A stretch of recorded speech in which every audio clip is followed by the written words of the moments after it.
రుమానియా జానపద కథ ఆరితేరిన దొంగ. రుమానియా రాజధాని నగరంలో ఒక ఆరితేరిన దొంగ ఉండేవాడు. అతను ఒకనాడు ఒక పల్లెటూరికి పోతూ దారిలో మరొక దొంగను కలుసుకున్నాడు. ఆ పల్లెటూరి దొంగ పట్టణంలో తన వృత్తి కొనసాగింతామని వస్తున్నాడు.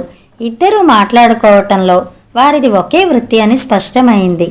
పట్టణం దొంగ పల్లెటూరి దొంగతో, నీ నేర్పు చూద్దాం, ఆ చెట్టు మీది కాకి గూడు నుంచి కాకికి తెలియకుండా దాని గుడ్లు దొంగలించుకురా అన్నాడు.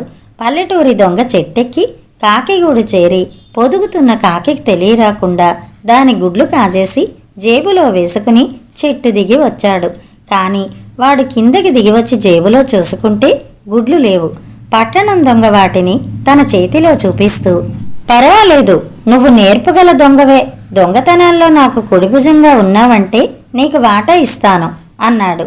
ఇందుకు పల్లెటూరి దొంగ ఒప్పుకున్నాడు. ఇద్దరూ కలిసి ఆ రాత్రి రాజుగారి ఖజానా దోచడానికి నిశ్చయించారు.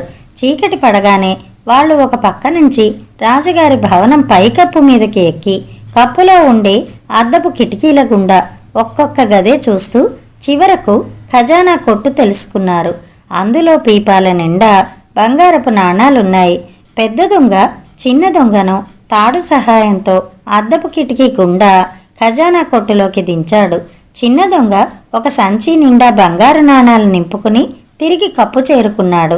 తర్వాత ఇద్దరూ రాజభవనం దిగి వెళ్ళిపోయారు. మర్నాడు పూర్వాహ్నం వేళ రాజుగారు రోజులాగే తన ఖజానా చూసుకోవటానికి వచ్చి, ఈ గదిలోకి ఎవరొచ్చారు అని అడిగాడు. ఎవరూ రాలేదు మహారాజా అన్నాడు కాపలావాడు.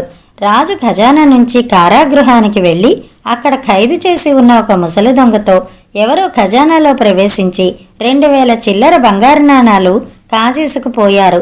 గోడలో ఎక్కడా కన్నం లేదు అన్నాడు. కన్నం ఉండే ఉంటుంది మహారాజా, మీరు కనుక్కోలేదు అంతే. ఖజానా కొట్టులో పొగపెట్టి పొగ ఎటుగా బయటికి వస్తుందో గమనించండి, కన్నం ఎక్కడ ఉన్నది తెలిసిపోతుంది అన్నాడు దొంగ. రాజు అలాగే చేసేసరికి కప్పులోని అద్దం కిటికీ గుండా పొగ పైకి వచ్చింది. రాజు ఈ మాట చెప్పేసరికి ముసలి దొంగ, ఆ దొంగ మళ్ళీ వచ్చి తీరుతాడు, ఆ కిటికీ అద్దాన్ని తాపడం చేయించకుండా అలాగే ఉండనిచ్చి కిటికీ దిగువన పెద్ద పీపాలో చిక్కని బెల్లపాకం పోసి ఉంచండి, దొంగ తిన్నగా అందులోకి దిగబడి మీకు చిక్కిపోతాడు అన్నాడు. ముసలి దొంగ అన్నట్టుగానే జరిగింది. దొంగలిద్దరూ కూడబలుక్కుని ఆ ఖజానాలో ఇంకా చాలా బంగారం ఉంది, రాజుకు దొంగతనం గురించి తెలిసే లోపుగా మనం మరికొంత కొల్లగట్టడం మంచిది అనుకుని మరుసటి రాత్రి మళ్ళీ వచ్చారు. చిన్న దొంగ తాడు మీద నుంచి దిగి తిన్నగా బెల్లపాకంలో దిగబడ్డాడు. అన్నా, మోసం జరిగింది, నేను కదల్లేకుండా ఎందులోనో కూరుకుపోయాను, నన్ను పైకి లాగడం సాధ్యం కాదు, నేను ప్రాణాలతో దొరకకుండా ఇంత విషయం ఇచ్చి నువ్వు తప్పించుకుపో అన్నాడు వాడు. భయం లేదు తమ్ముడు, భయపడకు, నా దగ్గర చచ్చినట్టుగా కనబడేటట్టు చేసే మందుంది, అది మింగు, రేపు నేను వచ్చి నిన్ను రక్షిస్తాను అని పెద్ద దొంగ తాడు మీదుగా దిగివచ్చి చిన్న దొంగకు ఏదో మందిచ్చి వెళ్ళిపోయాడు. ఆ మందు మింగగానే చిన్న దొంగ శరీరం కొయ్యబారిపోయి ఊపిరి ఆగిపోయింది. మర్నాడు ఉదయమే రాజు ఖజానా కొట్టుకు వచ్చి పీపాలో చిక్కుకుపోయిన దొంగను చూసి, ఆహా, దొంగ దొరికాడు, వెధవా, నీ అంతు తేలుస్తానుండు అన్నాడు. కానీ దొంగ చచ్చి ఉండడం గమనించగానే రాజుగారి ఉత్సాహం చల్లారింది. ఆయన ఖైదుకు వెళ్ళి ముసలి దొంగతో సంప్రదించాడు. మహారాజా, వీళ్ళెవరో చాలా తెలివైన దొంగలు అన్నాడు ముసలి దొంగ. దొంగలా? వీడు కాక ఇంకోడున్నాడంటావా అన్నాడు రాజు తెల్లబోయి. ఇంకొకడు లేకపోతే వీడెలా చచ్చాడంటారు? ఆత్మహత్య చేసుకోలేడు కదా, బెల్లపాకంలో కూరుకుపోయిన మాత్రాన ప్రాణాలు పోవు కదా, అయినా ఆ రెండో వాణ్ణి పట్టే మార్గం ఉందిలేండి, వీడి శవం కోసం వాడు తప్పక వస్తాడు, నగర ద్వారం బయట వీడి శవాన్ని ఒక కుర్చీలో పెట్టి దానికి భటులను కావలి పెట్టండి అన్నాడు ముసలి దొంగ. ముసలి దొంగ చెప్పినట్టే పెద్ద దొంగ తన మిత్రుణ్ణి కాపాడే ప్రయత్నాలు ప్రారంభించాడు. వాడు ఒక తెల్ల గుర్రాన్ని, బండిని, 4 జాడీల సారాను కొన్నాడు. తర్వాత అతను ముసలి వేషం వేసుకుని సారా జాడీలను బండి మీద పెట్టుకుని బండిని తోలుకుంటూ వెళ్ళి నగర ద్వారానికి 50 గజాల దూరంలో బండిని పక్కకు ఒరగవేసి, అయ్యో, నా బండి పడిపోయింది, సారా జాడీలు పడిపోయాయి, రక్షించండి అని కేకలు పెట్టాడు. చిన్న దొంగకు కాపలా ఉన్న భటులు, ఒరే ముసలాడా, మాకు ఒకసారి జాడి ఇస్తే నీ బండి సరిచేస్తాం అన్నారు. నేను కాదన్నానా బాబుల్లారా, ఒక జాడి ఇస్తాను, నాకు సాయం చెయ్యండి అన్నాడు పెద్ద దొంగ. భటులు బండిని సరిగా నిలబెట్టి సారా జాడీలు 3 దానిమీద పెట్టేసి 4వది మాత్రం తాము తీసుకుని వంతు ప్రకారం తాగసాగారు. దొంగ ఆ సారాలో నిద్రమత్తు మందు కలిపిన సంగతి వాళ్ళెరగరు.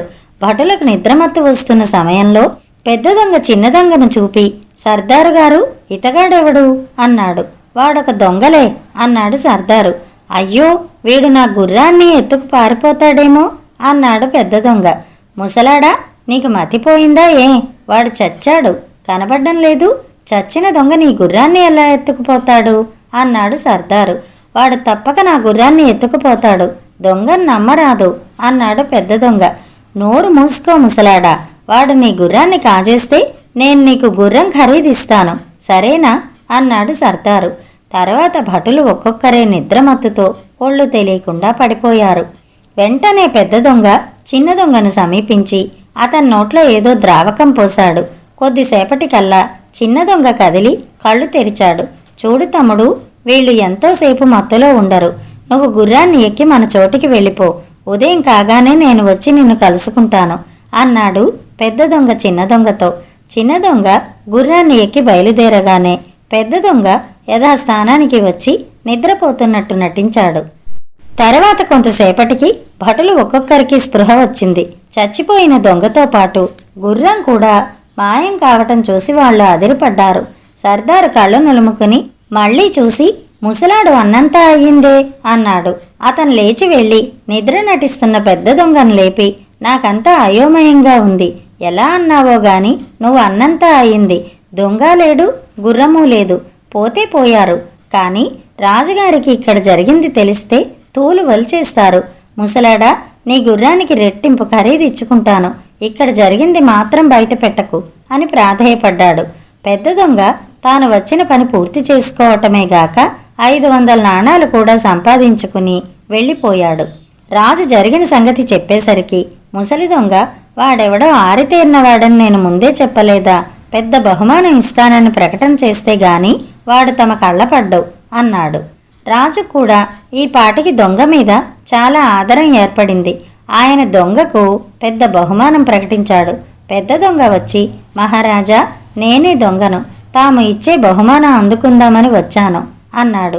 నువ్వే దొంగవని నాకెట్లా రుజువు అని రాజు దొంగను అడిగాడు. దొంగ దూరంగా ఒక ఎద్దును తోలుకుపోతున్న వాణ్ణి చూపించి, ఆ ఎద్దును దొంగిలించుకు రాగలను అన్నాడు. ఆ ఎద్దును తోలుకుపోతున్నవాడు చిన్న దొంగే. ఆ ఎద్దును తెస్తే నేను నీ మాట నమ్ముతాను అన్నాడు రాజు. పెద్ద దొంగ వెళ్ళి ఎద్దును తోలుకుపోయే వాడితో ఏదో అనడమో, ఎద్దును తోలుకుపోయేవాడు నెత్తి నోరు బాదుకుని పారిపోవటమూ చూసి రాజు తృప్తిపడ్డాడు. ఆయన దొంగకు అంతులేని బహుమానం ఇచ్చి పంపేశాడు. దాన్ని దొంగలిద్దరూ పంచుకుని సుఖంగా జీవించారు. కథ సమాప్తం.